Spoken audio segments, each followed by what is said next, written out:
Hi guys, it's Mary McIntyre. I'm going to have another go at making a kind of nebula inspired trinket tray, but this time I'm going to use a slightly different technique than I did in the previous one. Again from Claire's Crafty Corner, so always a source of amazing inspiration. Basically what she did that made it look more like an actual nebula rather than inspired by nebula was to use these colour shifting chameleon powders from Resin and kind of flick them into the mould with bits of glitter or whatever inclusions, and then spritz it with 99.9% isopropyl alcohol immediately before you pour the resin in, and it makes everything kind of meld beautifully. And it's very difficult when you actually brush the mica powder to not get like solid lines, which I'd still like. There's nothing wrong with that at all, but I want to have a go at this other technique. So I'm going to be using magenta, blue and galaxy from the Let's Resin Chameleon powder range. I've also, from the range in here in the UK, I've got some silver foil chunks and this amazing glitter, which is just beautiful. It's kind of really sparkly silver. I may also add a few of these little blue ones. They're kind of chunks, but they're little round chunks, which, I don't know, just a small amount of that. I was toying with the idea of a little bit of this fine silver as well. I'll see how it's looking, because I think the important thing is that you still want to see the black through this, so you don't want to kind of massively chunk it up with loads of stuff and then you can't actually see any of the sky in the background. So I'm going to have a go at this. I've been dying to try this technique since the day after I made the last resin tray. So yeah, let's get started.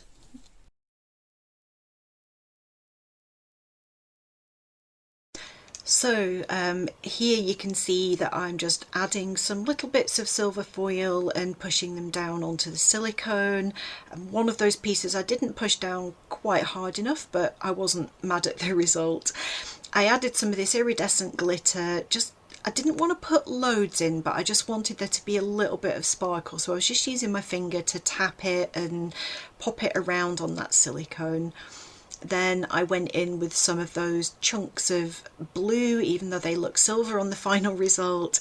And then I got my 3 different colours of mica powder, and unlike the last tray that I made, I'm basically dipping my brush in it and then just tapping it and flicking it so that it just lands in isolated little blobs, essentially, blobs of powder, and they will get melded together when you spritz it with alcohol. So again, I didn't want to massively overdo this. I wanted there to still be black showing through, so I had to kind of rein this in so I didn't go too mad with the colour. So yeah, it was just a case of having a look and thinking, is there anywhere else I can put some stuff? Do I need anything up around the rim of the tray? And once I'd done that, I got my resin ready, and basically I forgot to, well, I thought I'd filmed the footage, but I've lost the footage, I'm afraid. So what I did once I'd finished with the glitter and all the other mica powder was mix up my resin. I used the Vista One for this project, I think, using the Vista black resin pigment. And then right before the resin was ready to go, I basically spritzed the whole thing with 99.9% isopropyl alcohol, poured the resin right on top of that, and once I'd filled up the mould, I then spritzed the back of it with some more alcohol to help break the surface, change the surface tension, so any bubbles that come to the surface would then be just popping all by themselves. So I did get some footage of that, so you can see here, this was after I'd kind of taken my gloves off and stuff, but you can kind of see all the little bubbles just sort of popping on the surface. So I left that to cure just about 24 hours actually. It was ready a bit earlier, but it was probably about 18 hours actually thinking about it. So some of the mica has made a nice pattern on the back, but I just left it well alone, just let the alcohol deal with the bubbles.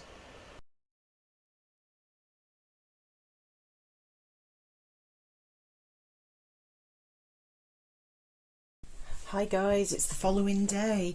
I realised this morning that the footage of me pouring the resin into the tray just didn't save to my phone, so I'm really sorry that I don't have the bit where I was actually pouring the resin in here. What I did was spritz it quite a few times with the isopropyl alcohol, then poured the resin straight in, and then as you saw in the video I'd spritzed the back as well to help change the surface tension and pop the bubbles. So it is pretty solid now, so I'm gonna demold. So in case I didn't say, I used Vista One for this with the Vista black resin pigment. It's always such a beautiful pigment to work with. So I've not done this technique before. I'm excited to see how this turned out. I've never sprayed alcohol into a mould and then poured the resin straight in, so I'm hoping there were no adverse effects because of that.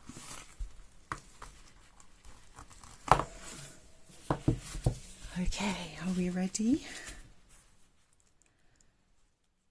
Oh, wow.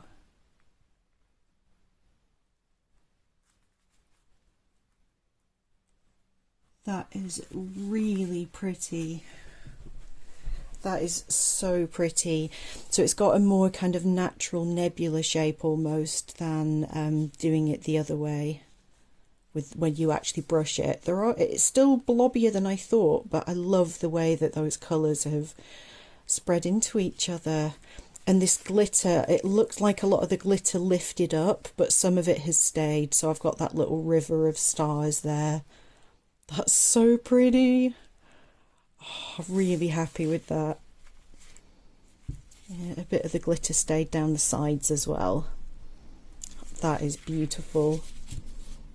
I'll take that. That's awesome. I'll bring you down for a closer look. It's just gorgeous. Absolutely gorgeous.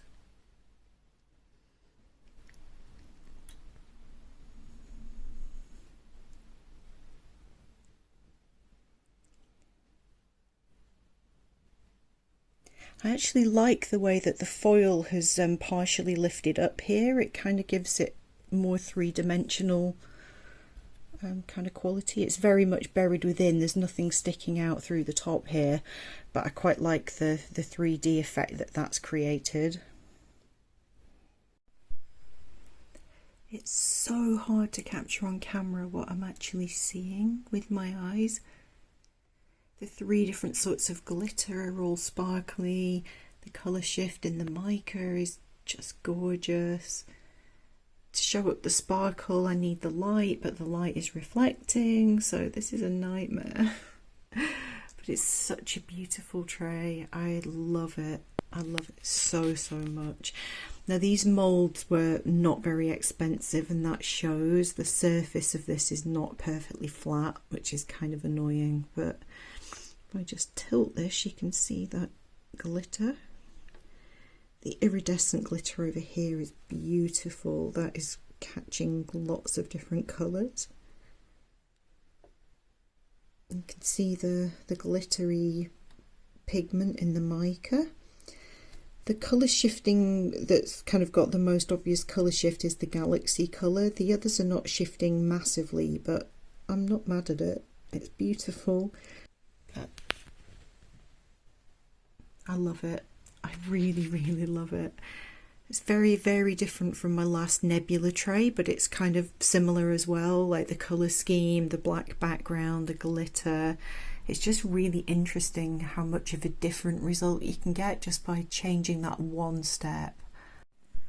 So just for comparison, I've brought the UV resin bubble nebula tray out. The colours are very similar. Glitters and foil are similar. The final result massively different. I can't pick between them. I mean, I love this one because it looks more like a genuine nebula, but I just love the abstract nature of this one as well, and the colours are beautiful. Yeah, you don't have to pick a favourite. Which one do you like, Cocoa Bean? Which one do you like? Hey? Which tray is your favourite? Which one? So I hope you enjoyed that video. I can see this technique has so much potential. It'd be great to make pendants this way, coasters, so many possibilities. Very, very spacey. Thanks for watching, guys. Don't forget to hit like and subscribe, and I'll see you in the next one. Bye. No point headbutting my phone.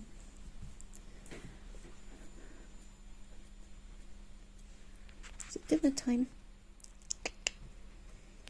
Is it dinner time? Is it dinner time? Cocoa bean. Cocoa bean. Sausage.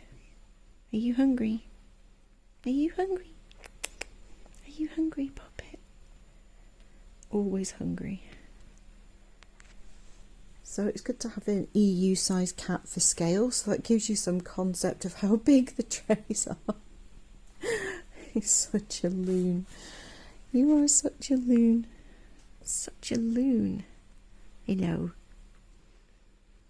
Oh, Evie's falling down a wormhole. Ah. I think it's second dinner time, isn't it? Hey, I think it is.